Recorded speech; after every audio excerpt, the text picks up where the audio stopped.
So at the time, we just moved into a new house and everything was kind of new. We were still exploring everything. It was much bigger than our old house, so we were still kind of getting the feel for everything, and it felt like every nook and cranny of the property needed to be explored. So we were very into just kind of getting into wherever we could.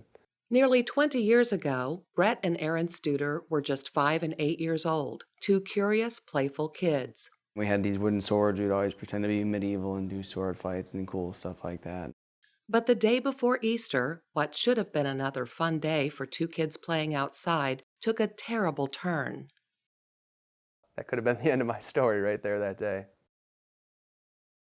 They loved to play outside, so that's what they were doing that day. They loved to play baseball. They loved to, play make-believe things. Me and my mom probably had just finished coloring some Easter eggs, and then, of course, I wanted to go play outside with my brother. It was still pretty nice. Got a little brisk. So we got to the back corner, and I remember seeing the electrical boxes back there, and I wasn't really sure what they were. I remember going up to them and Aaron being right by my side. And then I remember taking the top off the box and kind of looking at what ended up being the live wire. I didn't know it at the time. Over there, looking for a backup sword, I find this nice big stick. I'm like, oh, this would be great in case, I need to, battle my brother again. And the open electrical box is just sitting there. So I'm like, oh, well, this would be a great place to hide it in case, my sword gets knocked out. And next thing I need, backup. And so, being a 5-year-old, not realizing what it was, the top of the box was off. I stuck what must have been a wet stick at the time in the electrical box. And I just remember a big flash. Next thing I remember, I'm halfway back to the house, just running back to the house screaming.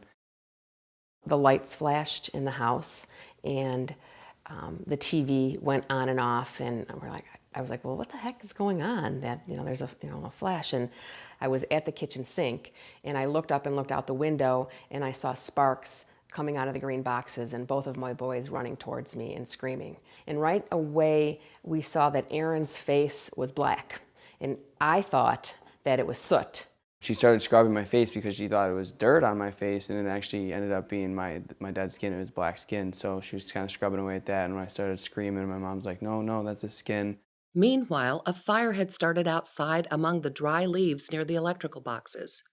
And that was another problem because my husband went rushing out there to see what was going on and decided he would try to put the fire out with a metal shovel, which he didn't realize it was an electrical fire. And once he hit the fire with the shovel, it flew out of his hands.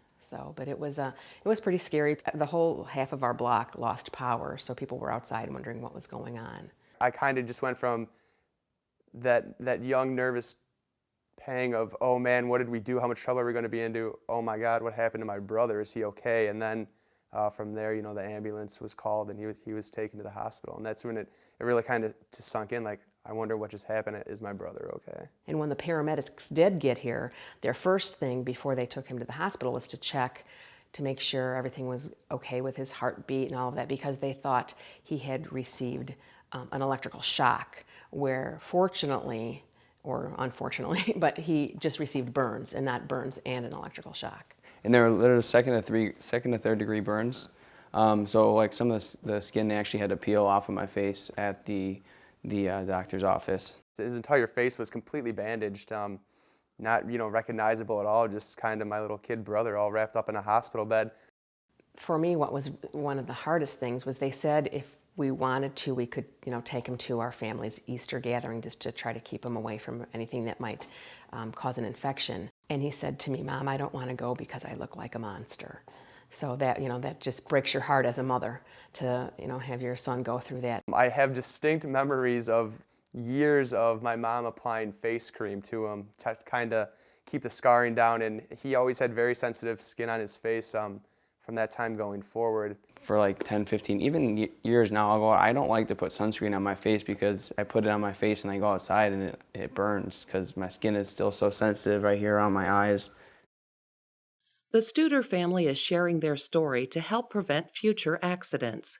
Electricity is a huge part of our lives, and so you don't think about the safety aspect of it. Safe Electricity wants you to better understand what electrical service boxes are and how to keep yourself and others safe. First, Recognize that these boxes, which include pad mount transformers and secondary pedestals, house electrical equipment that provides electricity to homes and businesses through underground rather than overhead service.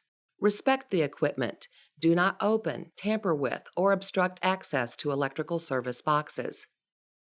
And if there is any damage, including a hole, a missing pin, or broken lock, immediately report it to your utility. There's lots of other safety factors parents, I'm sure, are worried about as kid, safety-proofing a house for their kids. But, you got an electrical box in the back. Nobody really thinks to go check to see if it's got, a padlock on it. And it's definitely something I would recommend doing, and I sure will when I have my own home.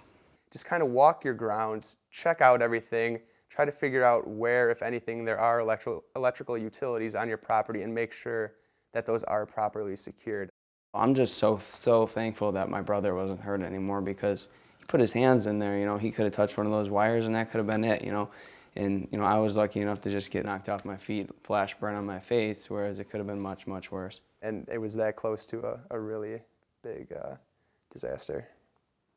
Safe Electricity and the Studers want you to learn from their experience and give TLC to those you care about. Teach what you know, learn what you need to, and care enough to share it with others.